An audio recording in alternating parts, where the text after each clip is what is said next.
اچھا ڈاکٹر نمرا، سب سے پہلے حلیمہ نے بڑی اچھی بات کی کہ اب آپ کے سوالات بہت مختلف ہو جاتے ہیں جب آپ اس تجربے سے گزرتے ہیں. تو میرے اب سوالات بہت مختلف ہیں when it comes to physio. ٹھیک ہے، اسپیسیفکلی آپ کو انجان میں گئی ہوں گی مجھے کیا ہوگا. آپ کو جب اسٹروکس ہوتے ہیں تو اسٹروک کے لیے آپ کو سب سے پہلے آپ جاتے ہیں نیورولوجسٹ کے پاس. ٹھیک ہے، آپ اس سے چیک کراتے ہیں کہ what kind of stroke it is. یہ بات تو طے ہوگی کہ آپ کو پتہ چل گیا.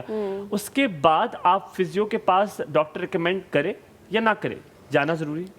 نہیں، یہ دو چیزیں ہوتی ہیں نا. پہلے تو وہ آپ کو بتائیں گے کہ اسٹروک ہے کون سے والا. ٹھیک ہے، ویدر اٹ از اسکیمک اسٹروک اور ہیموریجک اسٹروک.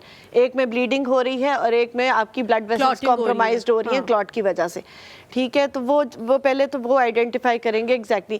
پھر کس برین کے پارٹ میں اسٹروک ہوا ہے، اس نے کس چیز کو ہٹ کیا ہے. ٹھیک ہے، اگر لیفٹ برین میں اسٹروک ہو رہا ہے وہ آپ کی رائٹ سائڈ کو کمپلیٹلی ہٹ کرے گا. ٹھیک ہے، اگر رائٹ سائڈ پہ ہے تو لیفٹ پہ کرے گا. اس کے بعد یہ کہ وہ آپ کے جی اٹ از اپوزٹ. اور دوسرا پھر آپ کی اسپیچ کمپرومائز ہو رہی ہے یا نہیں ہو رہی. ٹھیک ہے، آپ کی نمنس آ رہی ہے کسی ایریا میں. ٹھیک ہے، بالکل کمپلیٹ نمنس ہے، پارشل نمنس ہے.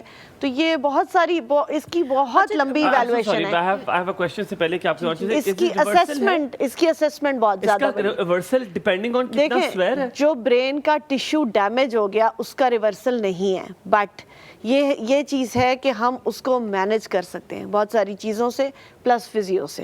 ٹھیک ہے، اور کچھ چیزیں ایسی ہوتی ہیں جو کہ پارشلی اگر ڈیمیج ہے نا، ٹھیک ہے، تو اس کو ہم ریپیٹڈلی برین ہمارا ریپیٹیشن سے سیکھتا ہے، چیزیں پک کرتا ہے یا میمورائز کرتا ہے.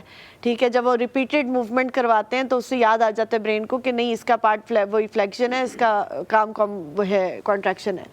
سو مسل کی جو ایک لینتھ اٹین کرنا ہوتا ہے نا، وہ آپ اس سے کرتے ہیں کہ جب اچھا آپ نے کہا کہ جب لیفٹ سائڈ پہ ہوتا ہے برین پہ تو آپ کا رائٹ سائڈ باڈی جو ہے وہ افیکٹ ہوتا ہے. تو بہت سارے لوگ کہتے ہیں کہ رائٹ والا جو باڈی افیکٹ ہوتا ہے یعنی کہ جو لیفٹ سائڈ پہ آپ کو اسٹروک ہوتا ہے وہ زیادہ خطرناک ہوتا ہے، اس میں زیادہ خطرے کی بات ہوتی ہے. کیا ایسی کوئی بات ہے یا بوتھ سائڈز ایکولنٹ خطرہ ہے؟ اسٹروک ہے ہی خطرہ. ہاں ٹھیک ہے، اسٹروک ایکولنٹ خطرہ ہے اسٹروک کا. لیکن یہ آپ نے وہی والی بات ہے کہ آپ نے دیکھنا ہے کہ کون سا برین کا پارٹ ڈیمیج ہے اور اس کی وجہ سے کیا چیز کمپرومائز ہو رہی ہے.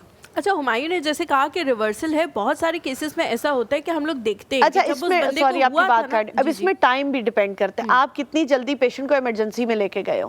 ٹھیک ہے، کتنا جلدی اس کا ٹریٹمنٹ سٹارٹ ہو گیا ہے. ٹھیک ہے، اتنا جلدی جو ہے ہم اس کو مینج کر سکتے ہیں. چیزیں جیسے ہی مینج ہو جاتی ہیں نا، مطلب اگر ان کو آئی وی ڈرپس وغیرہ سٹارٹ کر دیتے ہیں اور سب چیزیں ہو جاتی ہیں تو آپ ایک میڈیکل ٹریٹمنٹ سٹارٹ ہو گیا، اس کے بعد ساتھ ہی فزیو سٹارٹ ہو جاتی ہے، بہت جلدی ریزلٹس آ جاتے ہیں. ریورسل وہ سوال وہیں پہ کروں گا، ریورسل کیا کنڈیشن پہ ڈیپینڈ کرتا ہے؟ ریورسل اسٹروک کا نہیں ہوتا کیونکہ میں نے ریورسل دیکھا ہے، کیونکہ ہماری اپنی ایک میک اپ آرٹسٹ ہے، ان کو ہوا تھا بیک ٹو دی نارمل. نہیں، ریورسل سے مراد یہ ہے کہ برین کا جو ٹیشو ڈیمیج ہو گیا نا، اس ٹیشو وہ کمپرومائزڈ اس پہ مطلب وہ بلڈ گیا. ٹھیک ہے، ہاں اب جو ہے نا باقی چیزیں آپ فزیو سے ریکور کر سکتے ہیں. اپیرنس وائز جو آپ کی لیفٹ باڈی آپ کی ہو جاتی ہے، پاور کم ہو جاتی ہے، آپ رینجز اٹین کر سکتے ہیں، آپ اسٹرینتھ مینٹین کر سکتے ہیں، آپ اپنی پاور اٹین کر سکتے ہیں.